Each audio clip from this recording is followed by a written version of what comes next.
Device. इनके उपयोग और इनपुट डिवाइस कौन कौन सी और क्या क्या होती है। इनपुट डिवाइस जो है आपके कंप्यूटर में डेटा को इंसर्ट करने का काम करती है, जैसे कि आपका कीबोर्ड हो गया। तो कीबोर्ड का काम है आप जो भी लिख रहे हो वो कंप्यूटर में टाइप करें, कंप्यूटर में दिखाएं। इसके अलावा आपका माउस हो गया।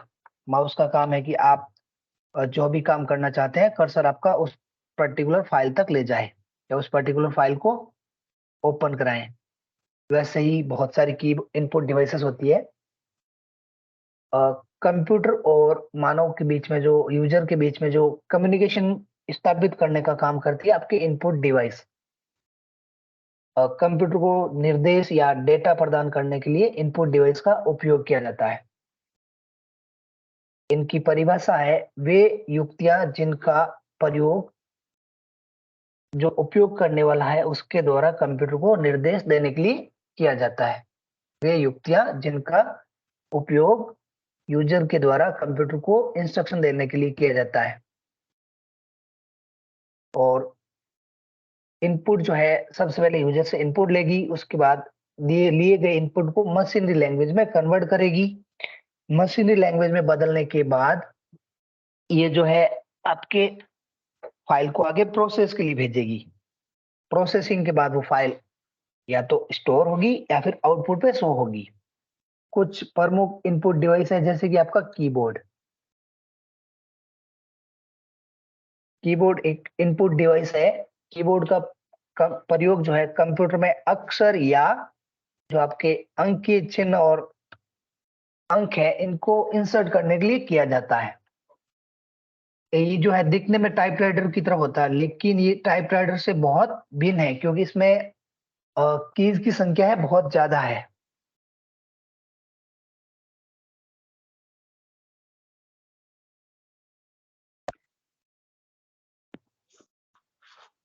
और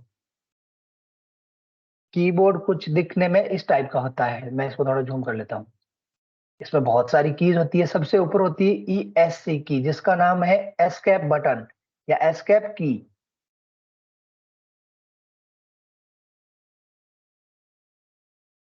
पहला है एस्केप बटन या एस्केप की। इसका काम होता है अपन कुछ भी टास्क कर रहे हैं उससे बाहर आने के लिए एस्केप बटन का यूज होता है। उसके बाद है फंक्शंस की, जो कीबोर्ड में 12 होती है, F1 से लेकर F12 तक। ये किसी पर्टिकुलर कार्य को करने के काम आती है, किसी प्रकार के विशेष कार्य को। जैसे मैं कहीं फाइल के ऊपर क्लिक है F2 प्रेस करता हूँ तो ये डायलॉग बॉक्स खोलेगी रीनेम का, F1 हेल्प का। वैसे ही अल्ट के साथ अगर F4 प्रेस करता हूँ तो मेरी फाइल बाहर आ जाएगी। हर एक फंक्शन की का अलग अलग कार्य है और किसी विशेष कार्य के लिए बनी है।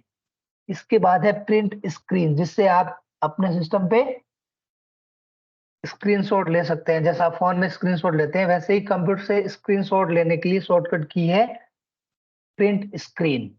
उसके बाद है स्क्रॉल लॉक और पाउस ब्रेक। स्क्रॉल लॉक बटन जो है आप स्क्रॉलिंग करते हैं आपके माउस से, उसको लॉक करने के काम आती है। इसके बाद जो एस्केप की के जस्ट नीचे एक साइन टाइप का बना है जिसमें नंबर लिखे हैं, ये है यहां से लेकर आपका जो पर्सन वाला चिन्ह है वो वाली कीज है अल्फा न्यूमेरिक कीज, जिसमें आपके अल्फाबेट के नंबर होंगे A to Z, कैपिटल और स्मॉल में। और इसके साथ साथ आपके ऊपर जो है नंबर और स्पेशल साइन भी होंगे। उसके बाद कुछ विशेष प्रकार की चीज होती है जैसे कि आपका टैब और स्पेस बार। स्पेस बार काम करता है किसी अक्षर या किसी लाइन में आपके अक्षर में गैप देना है तो स्पेस बार उसमें काम करता है। अगर आपको एक साथ 5 स्टेप का गैप देना है तो उसके लिए यूज होती है टैब की। टैब के जस्ट नीचे है कैप्स लॉक की। कैप्स लॉक की जो है आपको अंग्रेजी के बड़े और छोटे अक्षर, जिस टाइप के अक्षर आपको टाइप करने हैं, कैपिटल लेटर या स्मॉल लेटर, उसकी परमिशन देती है आपके कैप्स लॉक की। अगर आप कैप्स लॉक को ऑन रखोगे तो आपके बड़े अक्षर टाइप होंगे। इसमें भी आपके कीबोर्ड पे कैप्स लॉक की लाइट, सेकेंड नंबर जो कीबोर्ड पे लाइट है वो लाइट ब्लिंक होगी, लगेगी। अगर आप इसको बंद रखते हो तो आप जो भी टाइप करते हो वो स्मॉल लेटर में टाइप होंगे। अगर आपको बंद रखते हुए कैपिटल लेटर में टाइप करना है कुछ भी तो आपको कैप्स लॉक के जस्ट नीचे की है शिफ्ट की। उसका यूज होता है। उसके जस्ट नीचे है कंट्रोल की। कंट्रोल की जो है खुद से कुछ भी काम नहीं करती। कंट्रोल और अल्ट की जो है दूसरी कीज के साथ कॉम्बिनेशन करके काम करती है। कुछ भी काम इनसे करवाना, जैसे कंट्रोल ए, मैं एमएस वर्ड की फाइल में हूं और कंट्रोल ए करता हूं तो मेरी पूरा फाइल है, जो मेरी फाइल है वो उसमें जो भी लिखा है, मैंने जो भी लिखा है वो पूरा सिलेक्ट करेगी कंट्रोल ए। कंट्रोल एन नई फाइल क्रिएट करेगी। कंट्रोल के साथ अगर मैं ओ प्रेस करता हूं तो फाइल ओपन होगी, और कंट्रोल के साथ एस प्रेस करता हूं मेरी फाइल सेव होगी। वैसे ही अल्ट खुद से कुछ काम नहीं करता। अल्ट का ज्यादातर यूज होता है एक्सेल में। एक्सेल में अल्ट जो है शॉर्टकट कीज के रूप में काम करती है। अगर अल्ट प्लस एस प्रेस करते हैं तो होम मेन्यू खुलती है। अल्ट प्लस डी करते हैं तो डेटा मेन्यू खुलती है। वैसे ही बहुत सारे यूज है। अल्ट अल्ट प्लस F4 करते हैं तो फाइल जो है बाहर आती है। उसके बाद आपका है विंडोज की, जो आपके स्टार्ट मेन्यू को ओपन करने का काम करती है। विंडोज की जो है आपके स्टार्ट मेन्यू को ओपन करने का काम करती है।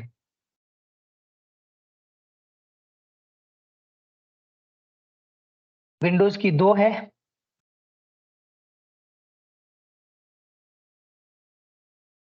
और विंडोज की के बाद है फंक्शन की, जो आपकी जो भी फाइल है, जैसे आपको रिफ्रेश करना है कंप्यूटर को, या फिर आप कहीं फाइल पे खुले हैं तो उस फाइल को रीलोड करना है, सेव करना है, इसके लिए काम आती है आपकी फंक्शन की, जो कंट्रोल के जस्ट पास में है ये वाली बटन।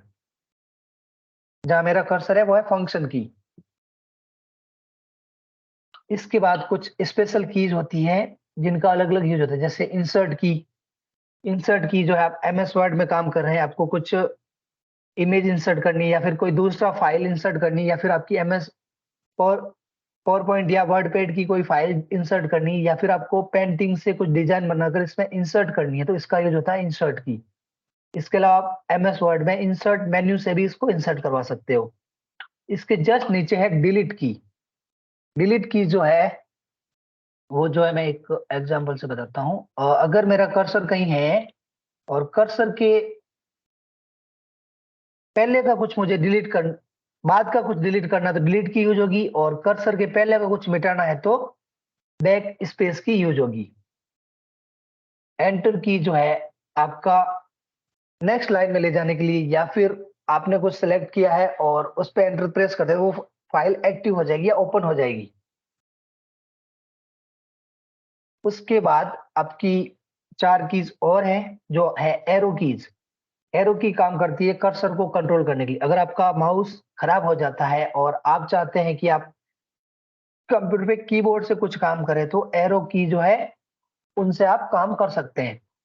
चार एरोज हैं। एक है अप, जो आपके कर्सर को, माउस के कर्सर को ऊपर की ओर ले जाएगी। ये जो एरो की से ऊपर जा रहा है। उसके बाद डाउन एरो से वापस कर्सर नीचे की ओर आएगा। लेफ्ट से लेफ्ट जाएगा, राइट से राइट जाएगा। इसके अलावा बहुत सारी चार कीज और हैं, जो है होम की और पेज अप की, जो 6 की का एक कॉम्बिनेशन दिया है, जिसमें इंसर्ट और डिलीट के जस्ट पास में चार कीज और रह गई है हमारी। वो है आपकी होम की। होम की जो है आपके एमएस वर्ड में कुछ काम कर रहे हैं आप, और आप हो तीसरे पेज की पांचवी लाइन पे। आप चाहते हैं कि आपका कर्सर जो है पहले पेज पे पहली लाइन से आ जाए, स्टार्ट में आ जाए, उसके लिए यूज होती है होम की। उसके बाद है एंड की। एंड की जो है आपके फाइल के कर्सर को डॉक्यूमेंट के आखिर में ले जाने के काम आती है। उसके बाद है पेज अप और पेज डाउन। पेज अप काम करती है, जैसे मैं तीसरे पेज पे हूँ, मुझे वापस तीसरे से पहले वाले पेज पे जाना है या दूसरे वाले पेज पे जाना है, तो मैं एक बार पेज अप करूंगा तो मेरी फाइल दूसरे, मेरा कर्सर जो है दूसरे पेज में आएगा। और अगर मैं वापस और पेज अप करता हूँ, और तो मेरा कर्सर जो है पेज नंबर 1 पे आएगा। Page down. पेज डाउन जो है, मैं अगर दूसरे पेज पे हूं तो मुझे तीसरे पेज पे ले जाएगा, तीसरे पे हूं तो चौथे पे ले जाएगा। इसके अलावा आपके कीबोर्ड में होती है नंबरिंग कीपैड। सबसे पहला बटन है नम लॉक। अगर ये लॉक आपका ऑफ रहेगा तो आपकी जो की जो है 2, 4, 6 और 8, ये आपके कर्सर की, जो आपकी तीर जो काम करती है, एरो जो काम करती है, वो काम करेगी कर्सर को अप डाउन लेफ्ट राइट। और उस टाइम आपकी एरो की काम नहीं करेगी। अगर नम लॉक ऑफ है तो उसमें आपकी एरो की काम नहीं करेगी, उसमें आपके काम करेंगे 2, 4, 6 और 8 डिजिट जो है। यहां तक किसी को डाउट है कीबोर्ड में कि टोटल इसमें की होती है 104? यहां तक कोई किसी को दिक्कत है कीबोर्ड में? जो मैंने कीबोर्ड का चित्र समझाया है उसमें कौन कौन सी की होती है, किस की का क्या काम होता है, यहां तक किसी को दिक्कत है गाइस?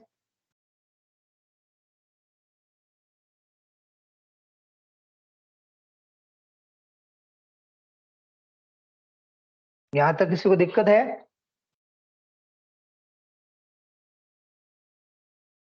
आगे चले?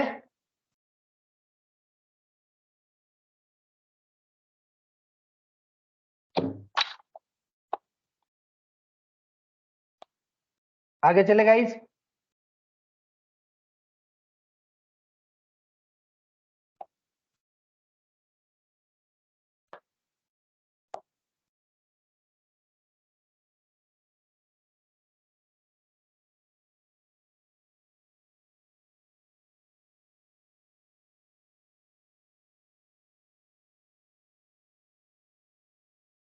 इसके बाद कीबोर्ड की जो ये कीज है इनका वर्णन है, कौन सी की क्या है, क्या काम आती है, मैंने जैसा कि अभी बताया था आपको।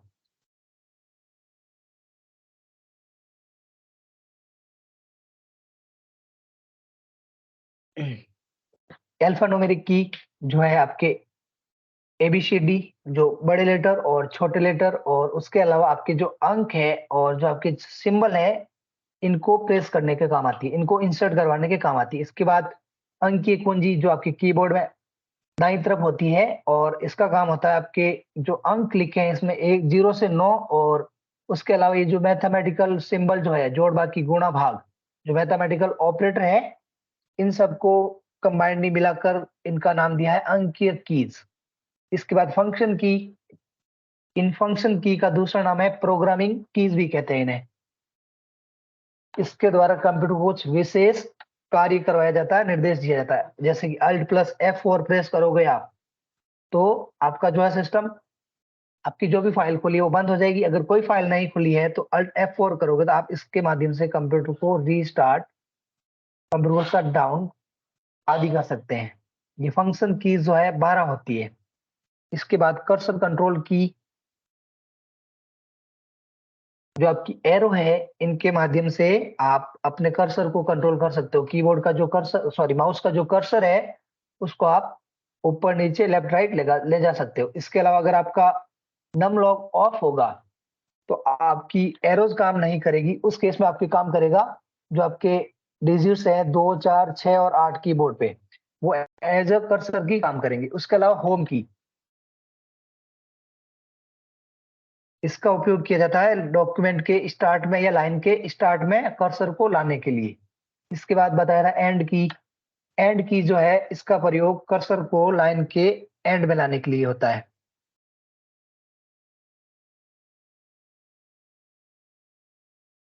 पेज अप,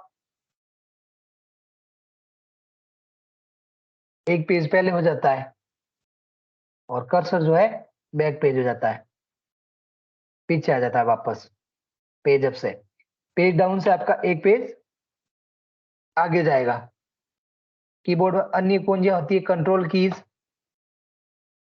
कंट्रोल के साथ जो कीज होती है वो किसी विशेष कार्य को करने के लिए की जाती है। जैसे आप Ctrl+S करते हैं तो आपकी फाइल सेव होगी, Ctrl+O करते हैं MS वर्ड में तो आपकी फाइल ओपन होगी। इसके अलावा एंटर की, एंटर की जो है आपके कीबोर्ड की मुख्य की है। इसके द्वारा कंप्यूटर को निर्देश भेजा जाता है, और इसको ओके बटन या ओके की भी कहते हैं, जो आपके निर्देश को फाइनल सबमिट करवाती है। इसके बाद शिफ्ट कुंजी, तो शिफ्ट के ऊपर भी एक एरो बनी होती है, और शिफ्ट जो है कंप्यूटर में 2 कीज होती है। अगर आपको कंप्यूटर में कैप्स लॉक ऑफ है और बड़े लेटर में बड़ी ABCD में टाइप करना है तो आप शिफ्ट की प्रेस करोगे तो आपका, शिफ्ट के साथ वो अक्षर प्रेस करोगे तो आपका बड़ा लेटर टाइप होगा। इसके अलावा अगर आपका की माउस काम नहीं कर रहा है और आपको MS word, MS office, power point की कोई फाइल में ओपन है और आपको फाइल सिलेक्ट करनी है, अगर आपको फाइल सिलेक्ट करनी है तो आप शिफ्ट के साथ फाइल को सिलेक्ट कर सकते हैं। जैसे मेरा कर्सर यहाँ है, मुझे यहाँ से कुछ सिलेक्ट करना है आगे का, तो शिफ्ट के साथ एरो की से आप सिलेक्ट कर सकते हैं, शिफ्ट के साथ एरो।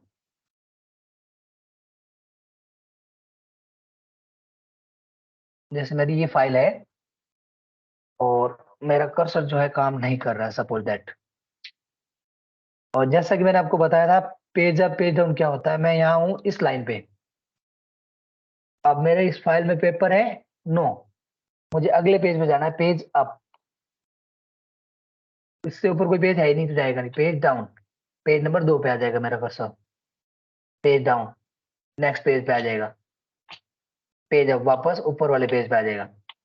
होम, मेरा कर्सर कहीं पे भी हो, मेरा कर्सर फाइल में अगर कहीं पे भी है, जैसे मेरा कर्सर है आपके पेज नंबर, मैं ले लेता हूँ उसको 5वां, क्वेश्चन नंबर 31 पे, पेज नंबर 5 पे मेरा कर्सर है। अगर मैं इस पे होम की प्रेस करता हूं तो मेरा कर्सर जो है पहले पेज की पहली लाइन पे आ जाएगा। अगर मैं होम की प्रेस करता हूं, मेरा पेज जो है, ये इसमें काम ही नहीं कर रहा है, होम और एंड इसमें काम ही नहीं कर रहे हैं, पेज अप पेज डाउन कर रहा है, होम एंड काम नहीं कर रहे हैं।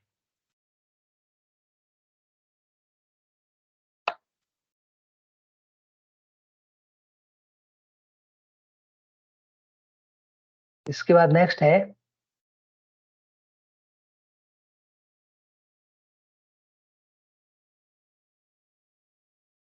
Escape button. इसका उपयोग होता है किसी पर्टिकुलर टास्क को बंद करने के लिए। अगर आप कंट्रोल के साथ एस्केप बटन दबाते हैं, कंट्रोल की के साथ एस्केप बटन दबाते हैं, तो आपकी जो है स्टार्ट मेन्यू ओपन होगी। बैक स्पेस की, कर्सर के जो पहले का डेटा है, पहले की जो फाइल्स है, उसके दाएं ओर से ये बाईं ओर की दिशा में मिटाता है, राइट साइड से लेफ्ट साइड में ही मिटाता है। डिलीट की जस्ट इसकी उल्टी है, और डिलीट की से आप कंप्यूटर में कोई भी फाइल डिलीट कर सकते हैं। अगर शिफ्ट के साथ डिलीट की प्रेस करते हैं तो आपकी पूरी कंप्यूटर से पूरी फाइल जो है परमानेंट डिलीट हो जाती है। अगर सिंपली डिलीट प्रेस करते हैं तो आपकी फाइल जो है रिसाइकल बिन में स्टोर रहती है। अगर आपको परमानेंट डिलीट करनी है तो आप कंट्रोल के साथ डिलीट बटन दबाते हैं तो आपकी फाइल परमानेंटली डिलीट हो जाती है। इसके बाद कैप्स लॉक की, वर्णमाला में जो आपके अल्फाबेट है उनको बड़े और छोटे एबीसीडी में टाइप करने के लिए आपके कैप्स लॉक की यूज होती है। इसके बाद स्पेस बार की, दो अक्षर या दो शब्दों के बीच में कोई गैप देना है आपको तो इसका यूज होता है स्पेस बार की का।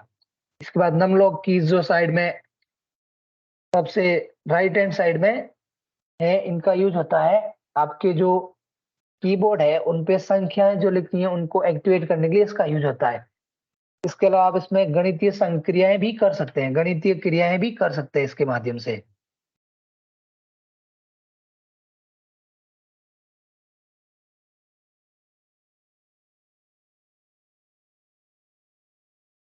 इसके बाद है विंडो की। इसका उपयोग होता है स्टार्ट मेन्यू को ओपन करने के लिए।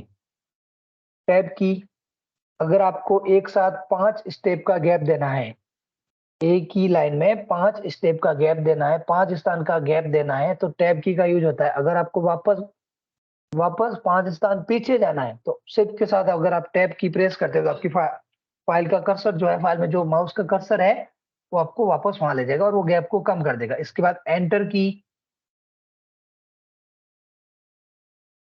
ओके बटन के रूप में काम करता है। इसके बाद है पॉइंटिंग डिवाइसेस।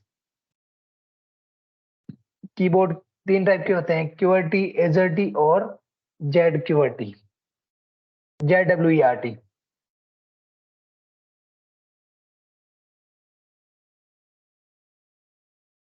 शिफ्ट की और कंट्रोल की को दूसरी कीज के साथ काम लेने के कारण इनको संयोजन या कॉम्बिनेशन की भी कहते हैं।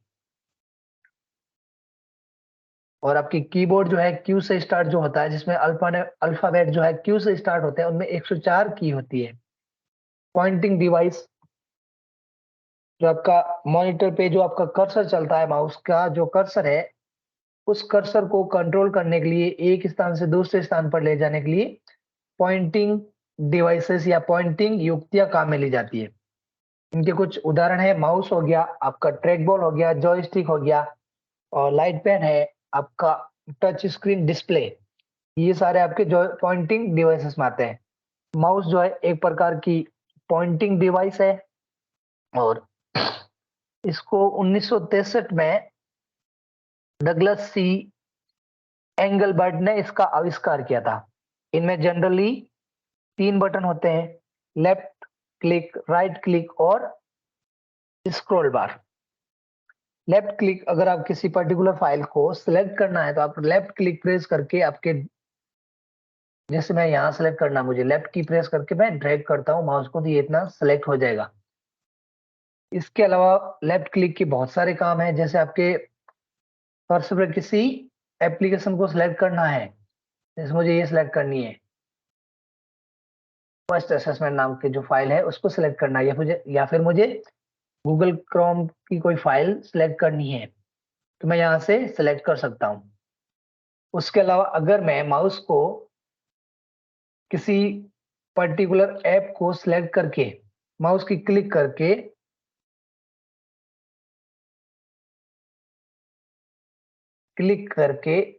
ड्रैग करता हूं, तो मेरी फाइल ड्रैग करने के बाद मैं माउस को छोड़ता हूं तो वो माउस जगह पर शिफ्ट हो जाती है। Drag and drop.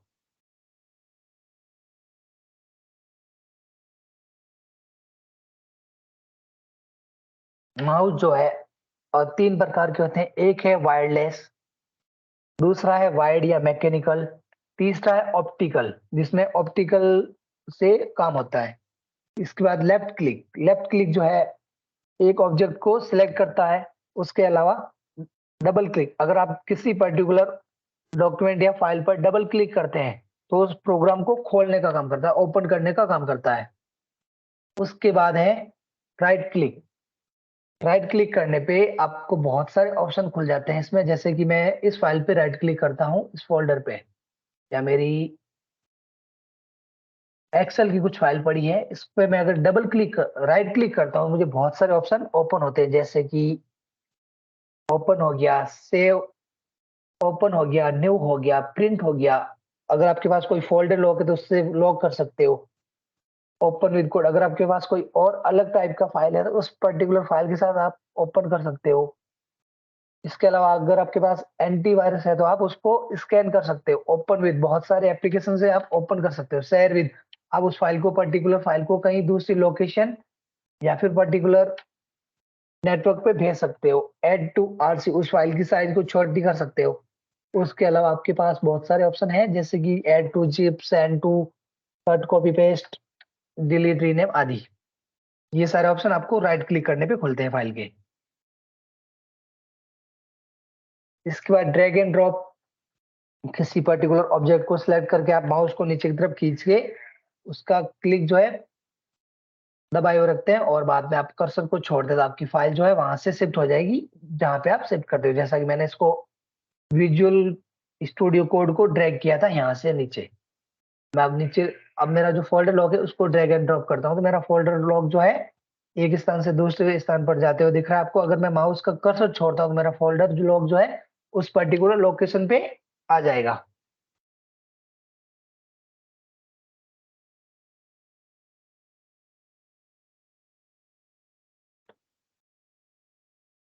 Drag and drop कब काम करेगी? जब आपका ऑटो अरेंज आइकन जो है यहाँ से बंद हो, इस पे टिक का निशान नहीं हो, राइट का निशान नहीं हो, तब ये काम करेगा ड्रैग एंड ड्रॉप। अगर ऑटो अरेंज आइकन आपका एक्टिव है तो आपका ड्रैग एंड ड्रॉप काम नहीं करेगा।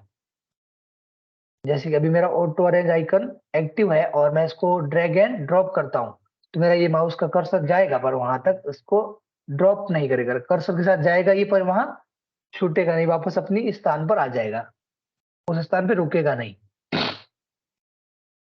इसके बाद है ट्रैक बॉल। ये भी एक प्रकार की पॉइंटिंग डिवाइस है, इसका जनरली यूज होता है, माउस की तरह यूज होता है, और ये जनरली काम आती है जो बड़े बड़े कंप्यूटर के डिजाइन बना रहे हैं, कंप्यूटर से संबंधित जो डिजाइन बनती है या फिर कंप्यूटर से संबंधित कुछ प्रोडक्शन होता है, मैन्युफैक्चरिंग होती है, वहां इनका उपयोग होता है। जैसे आपका जहाज पर एक सोनार तंत्र होता है, उसमें यूज होता है। रडार जो आपके एयर ट्रैफिक है उनको कंट्रोल करने में इनका यूज होता है। इसके बाद है जॉयस्टिक। ये भी एक माउस की तरह पॉइंटिंग डिवाइस है जो माउस की तरह काम करती है। इस पे एक हैंडल बना होता है जिसकी सहायता से आपके जो माउस का कर्सर, अपन इसको माउस को मूव करके मूव करते हैं, वैसे ही इसमें इसमें कर्सर जो है हैंडल से मूव होता है। और ये जो है जनरली यूज ली जाती है आपके गेमिंग में, गेम खेलने में।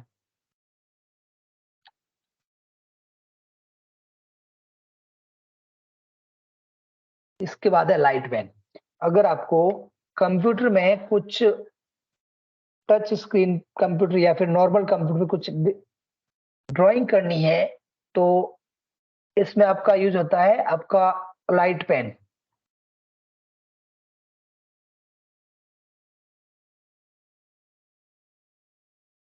इसके बाद नेक्स्ट है लाइट पेन के बाद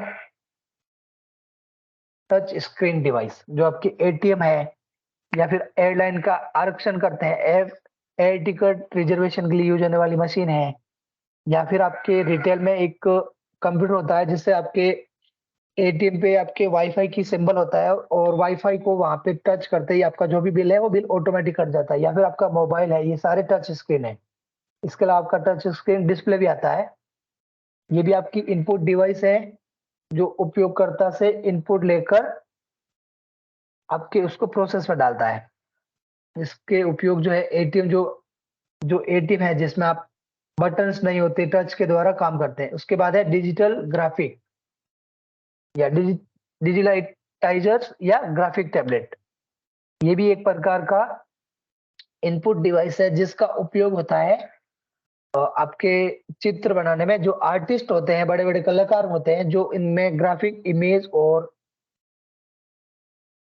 हाथ से भी इसमें आप इमेज बना सकते हो, और आपके जो इसका पेन होता है, लाइट पेन जो है, उससे भी इसमें इमेज बन सकती है। उसके बाद है बारकोड रीडर। यहाँ तक समझ में आ रहा है भाई, जीतू और हरीश? जितेंद्र और हरीश, समझ में आ रहा है? यस सर, समझ में आ रहा एक सेकंड में देख लेता हूँ किसी को ग्रुप में दिक्कत तो नहीं है, जो जुड़ना चाह रहा है जुड़ नहीं पा रहा है, उसका इंस्टॉल नहीं हो रहा है। ये कौन आया, लीला?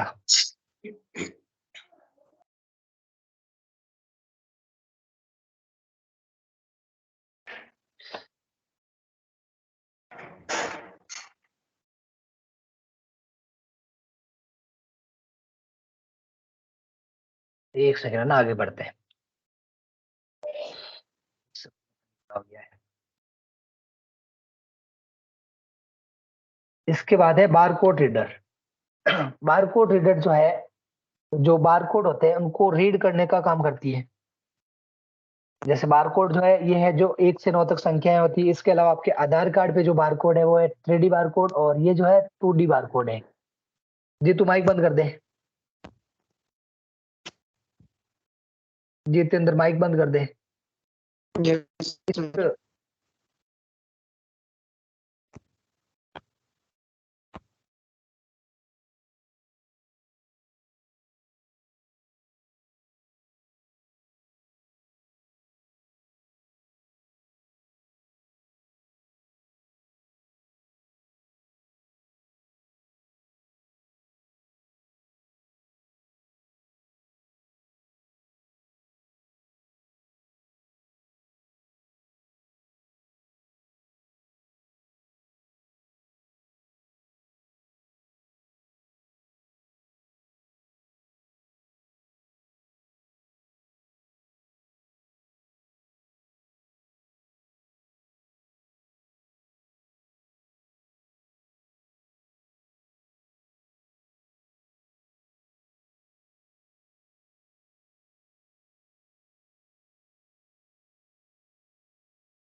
इसके बाद आपका है बायोमेट्रिक डिवाइस या बायोमेट्रिक सेंसर। इसके माध्यम से आप अपनी बायोमेट्रिक को कंप्यूटर में इंसर्ट कर सकते हैं। इसके अलावा आपका बायोमेट्रिक सेंसर जो है आपकी बायोमेट्रिक को कंप्यूटर में इंसर्ट करता है और इसको ऑनलाइन अंगुलियों के जो साइन होते हैं इनको पहचानने का काम करता है यह बायोमेट्रिक। हाजिरी लेने का काम करती है। इसके अलावा आपके जो आधार कार्ड से संबंधित जो है बायोमेट्रिक जो भी है उसकी डिटेल को ऑनलाइन सबमिट कर, जैसे आपको राशन लेना है उसके लिए आपके अंगूठे की बायोमेट्रिक से आपकी पहचान करता है। उसके बाद है स्कैनर। स्कैनर जो है आपका जो पेपर है उसको कंप्यूटर में इंसर्ट करने के लिए कंप्यूटर में इमेज या किसी डॉक्यूमेंट फॉर्मेट में पीडीएफ या जेपीजी फॉर्मेट में आपके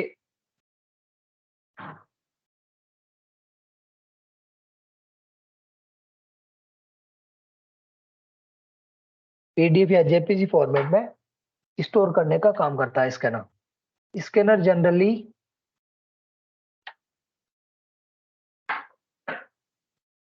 जैसे कि स्कैनर जो है एक होता है हैंड हेल्ड स्कैनर जो हाथ में छोटा होता है, उसमें साइज में छोटा होता है। इसका काम आप हाथ में रखकर भी इसको डॉक्यूमेंट को स्कैन कर सकते हैं। ये जो है एक बार में पूरे डॉक्यूमेंट को स्कैन नहीं करता, अलग अलग टुकड़ों में ही स्कैन करता है। ये साइज में छोटा, हल्का और कीमत इसकी कम होती है। इसके बाद है स्कैनर में फ्लैट बैंड स्कैनर। ये साइज में बड़े होते हैं, इनकी कीमत महंगी होती है और इनको जो स्कैन करने की क्वालिटी जो है बहुत बढ़िया होती है। इसमें एक समतल सतह होती है, इस कारण इसको फ्लैट बेड स्कैनर कहा जाता है।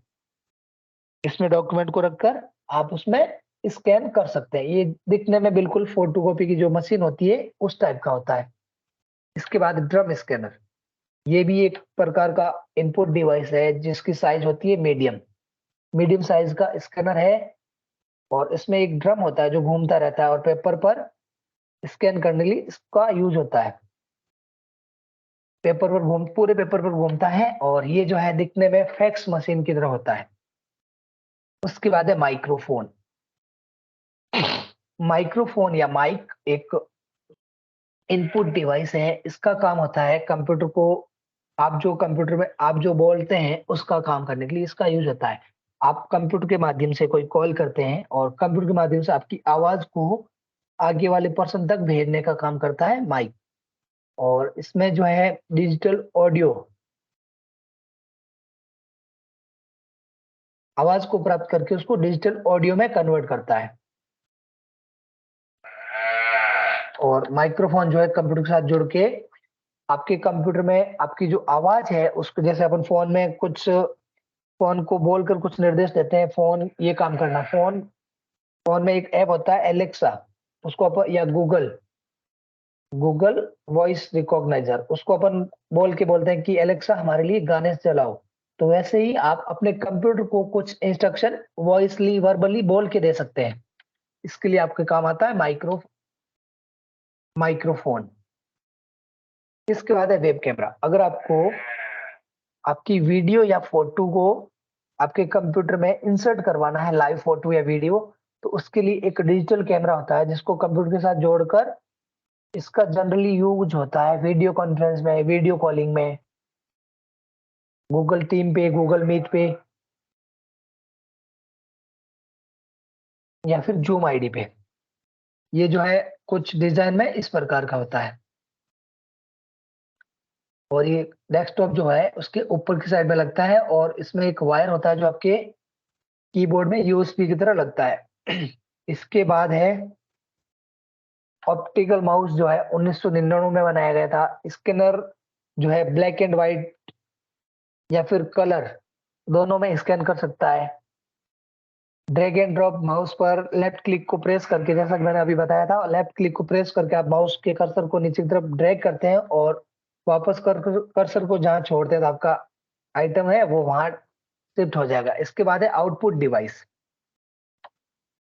कंप्यूटर में जो आप निर्देश देते हो उनको कंप्यूटर प्रोसेस करता है। प्रोसेस करने के बाद आपने जो भी निर्देश दिए हैं उन निर्देश को जिन जिन युक्तियों पर उनके रिजल्ट को, जिन डिवाइस पर रिजल्ट को शो किया जाता है वो होते हैं output device.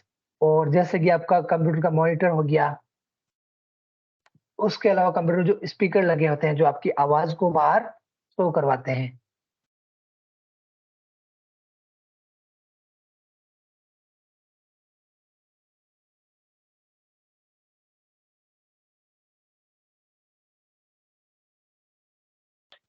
Output device monitor, monitor जो है इसका दूसरा नाम है वीडीयू, विजुअल डिस्प्ले यूनिट। और ये जो है कंप्यूटर से जो भी रिजल्ट प्राप्त होता है, जो भी इनपुट से रिजल्ट प्राप्त होता है उसको सॉफ्ट कॉपी में दिखाने का काम करता है। ये कलर और मोनोक्रोम दो टाइप के होते हैं। मोनोक्रोम जो है सिर्फ सिंगल कलर पे काम करता है, एक ही रंग का एक टाइम में एक ही रंग का एक ही रंग पर काम करता है। जैसे व्हाइट है तो व्हाइट दिखाएगा, ब्लैक है तो ब्लैक दिखाएगा, ब्लू है तो ब्लू दिखाएगा। इसमें मैक्सिमम जो है 256 रंग एक समय में दिखा सकता है, ये रंग चेंज कर सकता है। इसमें छोटे छोटे डॉट्स होते हैं। जो मॉनिटर के चित्र जो है छोटे छोटे बिंदुओं से मिलकर बने होते हैं, इन बिंदुओं को कहते हैं पिक्सल। और पिक्सल जो है आपकी, जो आपकी क्लैरिटी जो है, क्लियरिटी जो है कंप्यूटर की जो स्पष्टता है सही तरीके से दिखाने के लिए इस पे ये तीन तीन तथ्यों पर निर्भर करती है। एक है रेजोल्यूशन, जो आपको कंप्यूटर का हॉरिजॉन्टल क्षैतिज और ऊर्ध्वाधर जो पिक्सल जो होते हैं उनके गुणनखंड से बनता है। जैसे कि जनरली कंप्यूटर का रेजोल्यूशन जो है कुछ इस टाइप का होता है।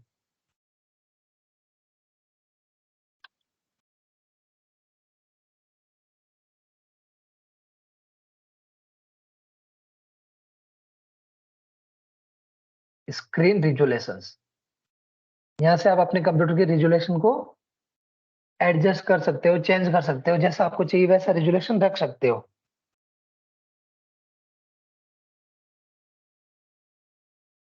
एक सेकेंड।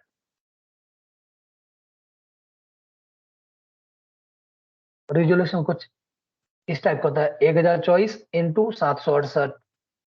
इसके अलावा बहुत सारे होते हैं, 2500 इंटू 1600, 2048 इंटू 1500। ये सारे रिजोल्यूशन होते हैं। आप यहाँ से इसको इंक्रीज भी कर सकते हो और डिक्रीज तो है ही मेरे वैसे 1024 इंटू 768। जैसे ही आपके पास डिवाइस होगी, जैसे मेरे पास अभी प्रोजेक्टर होता तो रेजोल्यूशन ऑटोमेटिक चेंज हो जाता। अभी मेरे पास डिस्प्ले है तो उसके अकॉर्डिंग रेजोल्यूशन उसके अकॉर्डिंग हो रहा है।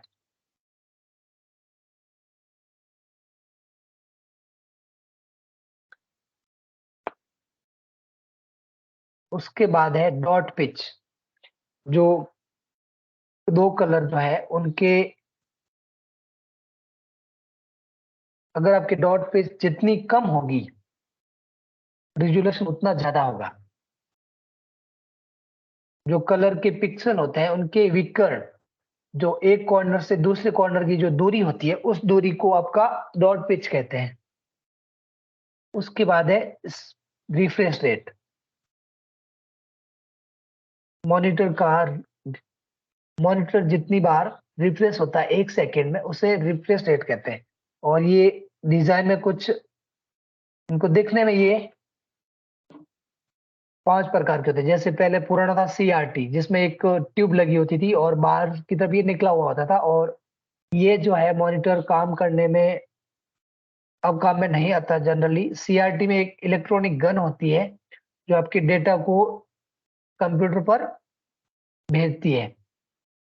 जब ये स्क्रीन से टकराती है तो उसमें लगा हुआ एक फॉस्फोरस चमकने लगता है और इससे चित्र दिखते हैं। एक ट्यूब होती है कैथोड रे की, इसका नाम है सीआरटी। कैथोड रे की ट्यूब होने के कारण इसको कैथोड रे कहा जाता है, सीआरटी कहा जाता है। इसमें एक इलेक्ट्रॉनिक गन होती है और स्क्रीन की पीछे की साइड में एक फॉस्फोरस की परत लगाई जाती है। अगर आपका फॉस्फोरस की परत पे अगर इलेक्ट्रॉनिक गन इलेक्ट्रॉन छोड़ती है जिससे आपके चित्र दिखाई देते हैं। इसके बाद है एलसीडी, लिक्विड क्रिस्टल डिस्प्ले। इनकी परत में, दो परत के बीच में और लिक्विड, दो क्रिस्टल के बीच में लिक्विड भरा होने के कारण इसको लिक्विड क्रिस्टल डिस्प्ले कहा जाता है। और इसका जनरली उपयोग होता है आपके जो लैपटॉप है, आपका पर्सनल कंप्यूटर की स्क्रीन जो है और आपकी जो डिजिटल घड़ियां आती है इनमें इनका यूज होता है। इनमें 2 प्लेट होती है। इन प्लेटों के बीच में एक विशेष प्रकार का द्रव भरा जाता है और जब प्लेट के पीछे से प्रकाश निकलता है तो द्रव जो है फैल जाता है और द्रव के फैलने से अलाइन होने से ये चमकता है और इसकी वजह से आपके डायग्राम जो है, जो भी पिक्चर या फोटो जो है दिखते हैं। इसके बाद है एलईडी, लाइट एमिटेड डायोड या लिक्विड एमिटेड डायोड।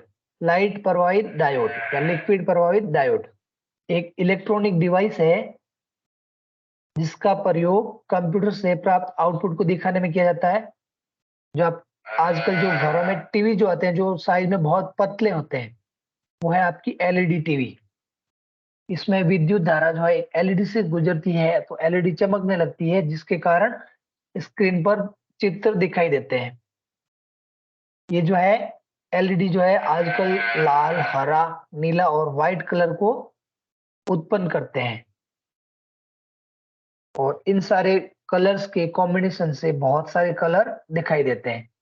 इसके बाद है टीएफटी या 3D मॉनिटर। एक मॉनिटर होता है जो तीनों दिशाओं में काम करता है।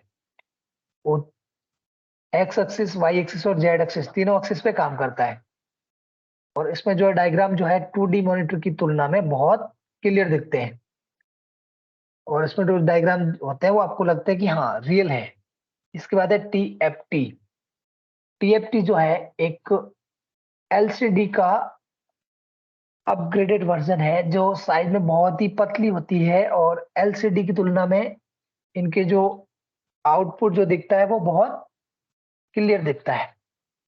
और एलईडी जो है, टीएफटी जो है, इसमें ट्रांजिस्टर लगे होते हैं।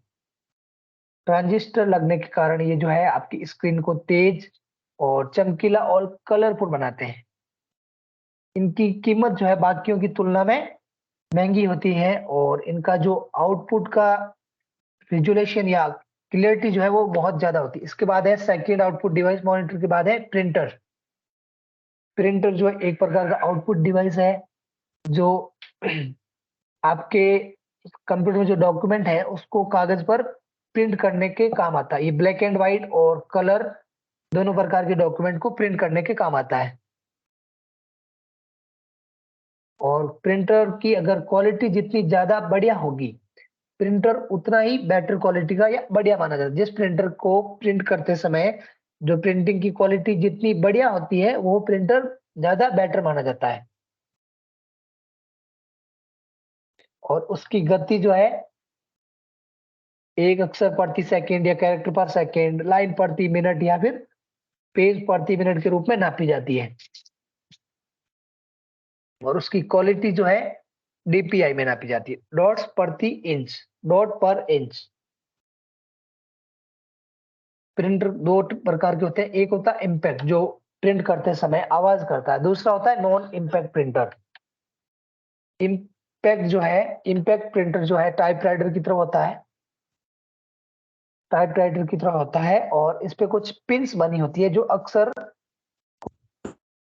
छोटे हथौड़े बने होते हैं।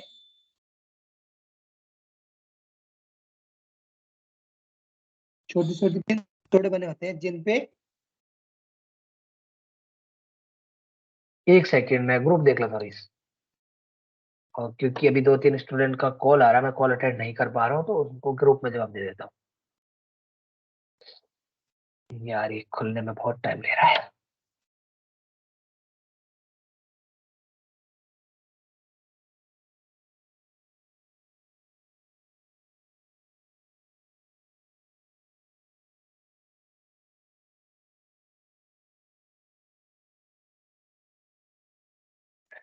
इसके बाद है प्रिंटर जो है, इम्पैक्ट प्रिंटर जो है 4 प्रकार के होते हैं और ये एक बार में सिर्फ एक ही कैरेक्टर या एक लाइन को प्रिंट करता है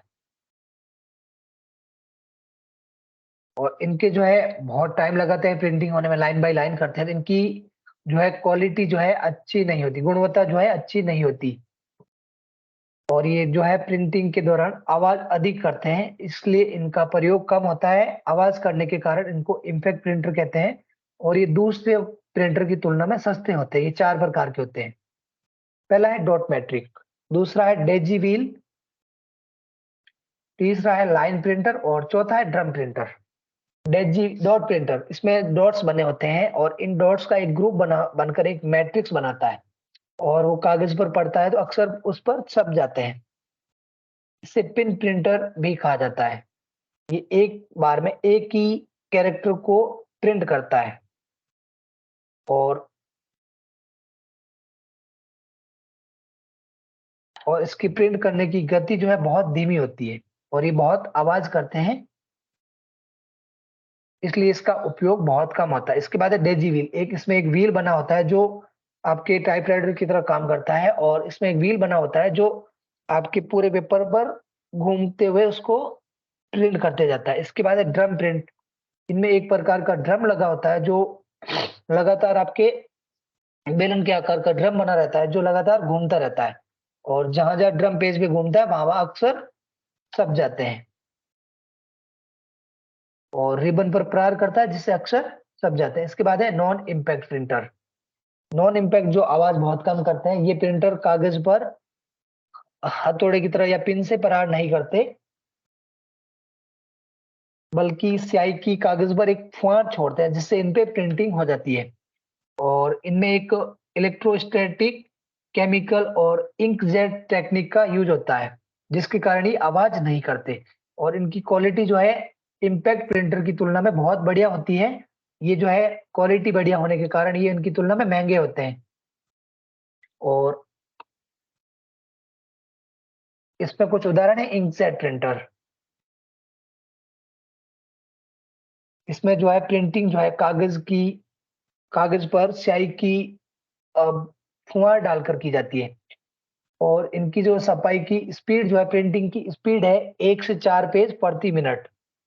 इनकी क्वालिटी इम्पैक्ट की तुलना में बढ़िया होती है और ये कलर और ब्लैक एंड व्हाइट दोनों प्रिंट टाइप में प्रिंट कर सकते हैं। इसके बाद है थर्मल प्रिंटर। थर्मल प्रिंटर, इसमें पेपर पर आपके जो अक्षर है उनको छापने के लिए उष्मा या हीटिंग का उपयोग किया जाता है। और जो उष्मा के द्वारा आपकी स्याही जो पिघलती है, पिघलने के बाद आपके पेपर पर उसके छिड़काव होता है। ये एक प्रकार के अफेक्स प्रिंट मशीन जो होती है उसकी तरह काम करता है। इनकी गति जो है, कार्य करने की गति धीमी होती है और ये जो है दूसरे प्रिंटर की तुलना में महंगे हैं। एक सेकेंड।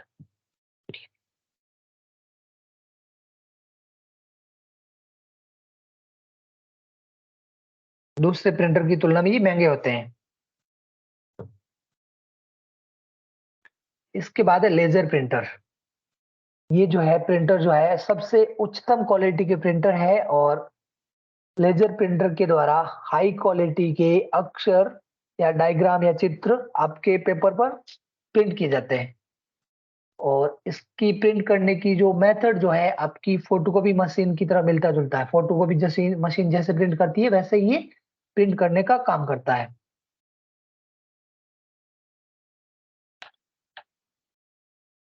अगर अपन कंप्यूटर को कुछ डेटा भेजते हैं तो लेजर प्रिंटर में एक लेजर किरणें होती है जिनसे डेटा ड्रम पर चार्ज उत्पन्न कर देता है, जिससे एक टोनर इनमें जो होता है, टोनर में जो कलर होता है या स्याही होती है वो आपके पेपर पर चिपक जाती है और जो ड्रम घूमता है जिससे कागज निकलता रहता है और कागज पर उस पर प्रिंटिंग हो जाती है और 1 मिनट में ये 5 से 25 पेज तक प्रिंट कर सकता है और ये इम्पैक्ट प्रिंटर की तुलना में बहुत महंगे होते हैं। इसके बाद है इलेक्ट्रोमैग्नेटिक प्रिंटर।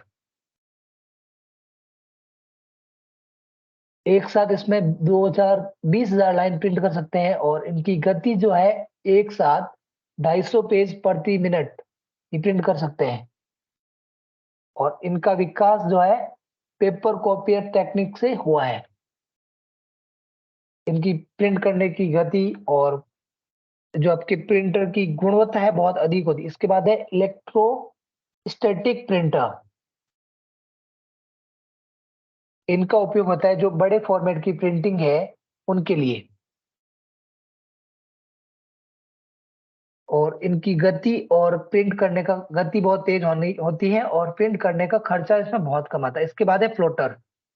और जो फ्लेक्स प्रिंटिंग की मशीन जो है वो एक प्रकार का इनपुट डिवाइस है। इनका जनरली उपयोग होता है बड़े बड़े फ्लेक्स बैनर निकालने में, और आपके जो कंस्ट्रक्शन जो होता है, सिविल कंस्ट्रक्शन में जो ऑटो कैड से डिजाइन बनती है, मैकेनिकल में कैड या कैम से जो डिवाइस बनती है, डिजाइन बनती है, उन डिजाइन को प्रिंट करने के लिए प्लॉटर का काम होता है, प्लॉटर काम में लिया जाता है। इसमें भी राइटिंग टूल का प्रयोग किया जाता है, मार्कर, पेंसिल आदि प्रिंटर की तरह ही प्रिंट करता है। इसमें बहुत बड़े साइज के बैनर्स लगा सकते हैं, इसमें बड़े बैनर को भी प्रिंट कर सकते हैं 10 बाई, जितना आपका बैनर की साइज होगी 10 बाई 50 60 70 फीट, बहुत बड़ी मात्रा में बड़े प्रिंट को निकाल सकते हैं। और इनकी कीमत बहुत अधिक होती है। प्रिंट करने की स्पीड जो है, पेपर बहुत बड़ा होने के कारण या फिर बैनर बहुत बड़ा होने के कारण इनकी स्पीड कम होती है। ये दो प्रकार के होते हैं, एक होता है फ्लैट बैन और दूसरा है ड्रम। ये इनकी साइज छोटी होती है और मेज पर रख कर भी प्रिंट किया जा सकता है। और ये जो है इनका प्रिंट करने का आकार जो है नॉर्मल होता है 2x3 या 3x4 फीट, इससे ज्यादा ये प्रिंट नहीं करते। इसके बाद है ड्रम प्लॉटर। इनकी साइज बहुत बड़ी होती है, लंबाई जो है असीमित होती है और चौड़ाई जो है 10 मीटर होती है। एक रोल की चौड़ाई जो है 10 मीटर और लंबाई जो है असीमित लंबा प्रिंट दे सकते हैं आप इससे। इसके बाद है स्पीकर। स्पीकर आपका आउटपुट डिवाइस है, जो आपके गाने वगैरह आप कंप्यूटर में चलाते हैं तो उनका आउटपुट आपको सुनाई पड़ता है, इलेक्ट्रॉनिक करंट के रूप में प्राप्त करता है। और सीपीयू में जोड़ने के लिए साउंड कार्ड की जरूरत होती है, जो सीपीयू में इनबिल्ट होता है। अगर आपके सीपीयू में साउंड कार्ड नहीं होता है तो आपको स्पीकर कुछ भी काम का नहीं है। इसके लिए एक हार्डवेयर होता है साउंड कार्ड। इसके बाद है हेडफोन्स। हेडफोन्स या ईयरफोन जिनसे हम गाने सुनते हैं कंप्यूटर के माध्यम से, ये भी आपकी एक आउटपुट डिवाइस है और इनको सिर पर पहन सकते हैं हेडफोन को। और इसकी आवाज जो है जिसने पहना है, जिसने लगाया वही सुनेगा, सिर्फ उसी को सुनाई पड़ेगी। इससे आप बात भी कर सकते हैं हेडफोन से। इसके बाद है प्रोजेक्टर। प्रोजेक्टर जो है आपके एक डिस्प्ले की तरह काम करता है और इसकी साइज जो है बाकी आपका जो मॉनिटर है उसकी तुलना में काफी बड़ी होती है। और इसमें एक साथ बहुत सारे लोग एक ग्रुप में बैठकर देख सकते हैं। इसका जनरल यूज होता है क्लासरूम में या किसी पर्टिकुलर ट्रेनिंग में या फिर कोई कॉन्फ्रेंस हॉल में जिनमें दर्शकों की संख्या बहुत अधिक हो, या फिर आपके कहीं मैच चल रहा है वहां मैच देखने के लिए भी इसका यूज होता है। इसके बाद है इनपुट आउटपुट पोर्ट, जो कंप्यूटर में लगे होते हैं। जो कंप्यूटर में डिवाइसेस जो लगाते हैं उनको लगाने के लिए कुछ पोर्ट्स होते हैं, उनको इनपुट आउटपुट पोर्ट कहते हैं। जैसे कि प्रिंटर मॉडेम आदि को कंप्यूटर से जोड़ते हैं। पहला है पैरेलल पोर्ट्स। पैरेलल पोर्ट एक माध्यम होता है जिसमें वायर्स के माध्यम से आप उसको जोड़ सकते हो और जिसमें डेटा ट्रांसफर करने की स्पीड काफी ज्यादा होती है, क्योंकि इसमें आठ आठ जो है तारों को एक साथ जोड़ के कंप्यूटर में डेटा भेज सकते हैं। इसके बाद है सीरियल पोर्ट। इसकी स्पीड बहुत धीमी होती है क्योंकि इसमें एक टाइम में सिर्फ एक बिट डेटा को भेज सकते हैं। इन पोर्ट्स को COM भी कहा जाता है, कम्युनिकेशन पोर्ट। इसके बाद है यूनिवर्सल सीरियल बस, जो कंप्यूटर के सीपीयू के अंदर लगी होती है।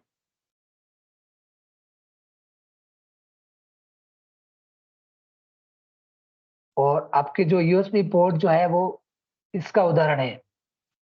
इसके अलावा आपका जो कंप्यूटर में जनरली 4 से 6, 2 आगे और 4 पीछे, 4 से 6 यूएसबी पोर्ट लगी होती है, 2 आगे और 4 पीछे।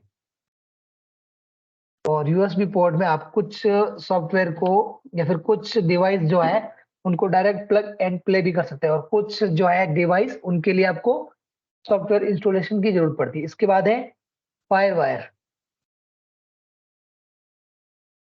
इसका उपयोग होता है आपके ऑडियो वीडियो डिवाइस या मल्टीमीडिया कैमरा या फिर वेब कैम, इन सबको जोड़ने के लिए यूज किया जाता है। ये जो है महंगी होती है तकनीक, और एक साथ बहुत बड़ी मात्रा में डेटा को ट्रांसफर कर सकते हैं।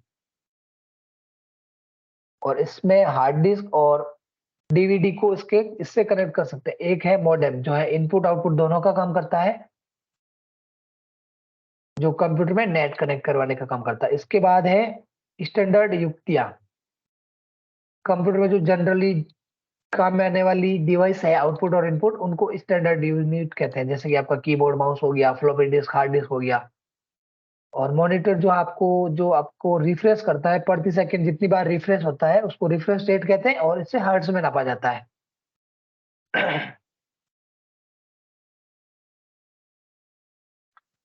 अगर आप आपके मॉनिटर को जहाँ पे बहुत सारे चुंबक लगे होते हैं उस क्षेत्र में लेके जाते हैं, तो आपका मॉनिटर जो है बिल्कुल ब्लैंक हो जाता है, या फिर उसकी स्क्रीन काली हो जाती है। आपको मॉनिटर को, ये उस समय एक वायरस के रूप में काम करता है, तो आपको आपके मॉनिटर को चुंबक से दूर या चुंबक के उपकरणों से दूर रखना चाहिए।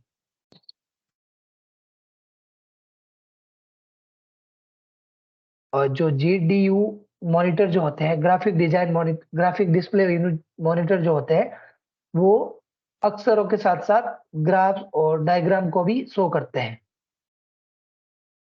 और बाकी हम लोग नेक्स्ट क्लास में पढ़ेंगे। अभी मैं इसका 5 मिनट में एक बार रिवीजन कर लेता हूँ, फिर क्लास को बंद करता हूँ।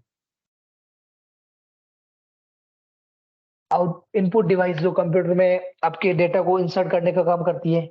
कुछ इनपुट डिवाइस है कीबोर्ड में 104 कीज होती है, विभिन्न कीज का विभिन्न काम होता है, जैसे कि अल्फान्यूमेरिक कीज जो आपके अल्फाबेट से लेकर नंबर संख्या आदि को प्रदर्शित करती है। इसके बाद है कंट्रोल कर्सर की, जो 8 होती है, 4 कीज और 4 नंबर्स, 2 4 6 8। अगर नम लॉग ऑफ होगा तो 2 4 6 8 आपके कर्सर की या कंट्रोल की के रूप में काम करेंगे। उसके अलावा home, insert, page up, page down, ये भी आपकी अलग स्पेशल कीज है। इसके अलावा कंट्रोल कीज जो आपके किसी पर्टिकुलर कार्य को करवाने के काम आती है। कीबोर्ड में टोटल 104 कीज होती है। इसके बाद है माउस। माउस जो है एक प्रकार की पॉइंटिंग डिवाइस है और इनपुट डिवाइस के रूप में काम करती है।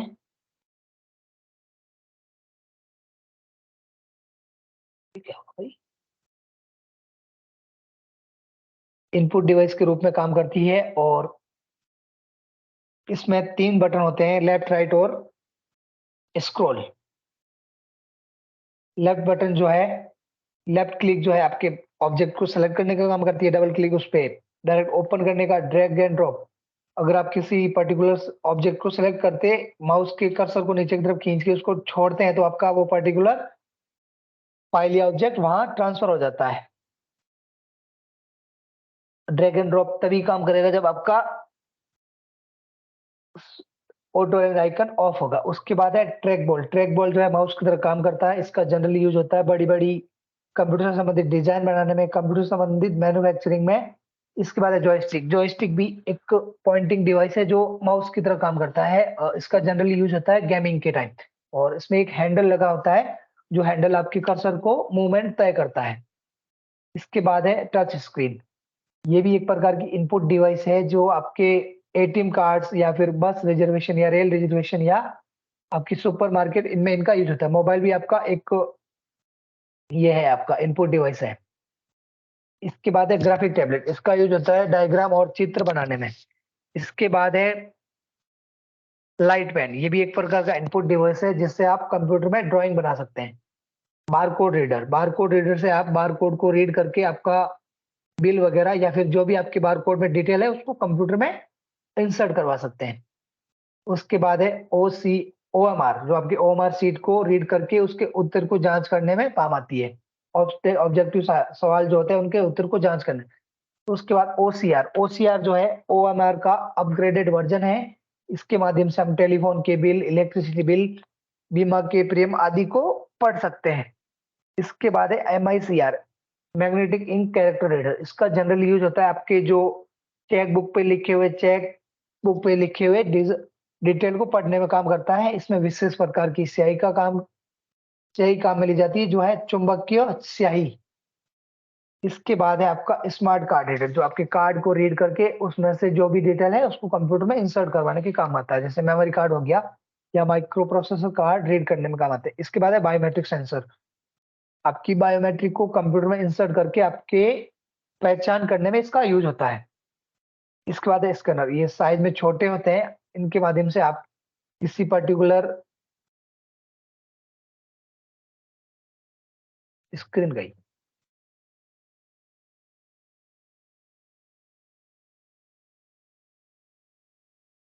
कहाँ हुई हो? स्क्रीन गई, कंप्यूटर में नेट गई तो स्क्रीन गई। तो अब क्लास खत्म करते, वैसे एक बार तो पूरा बता चुका हूं मैं, थोड़ा सा रिवीजन बाकी था, एक बार या तो रिजन हो जाता है तो ठीक है, नहीं तो स्क्रीन गई। जुड़ा घड़ा है कहाँ जुड़ा ही कोई नहीं हो। पानी जरूरत कोई करना पड़, ठीक है क्लास आप यूट्यूब में अपलोड कर लो, यूट्यूब देख ले जिन देखनी हुई। क्या था घरे है? घर ही हूं मैं तो। ओ ठीक है तो। ठीक है तो डिस्कनेक्ट करूं मैं, है ना, क्योंकि अब ठीक वापस रिप्लाई हो नहीं रही है और वैसे ही क्लास तो पूरी हो चुकी है। ठीक है तो लेफ्ट हो जा प्लीज। हाँ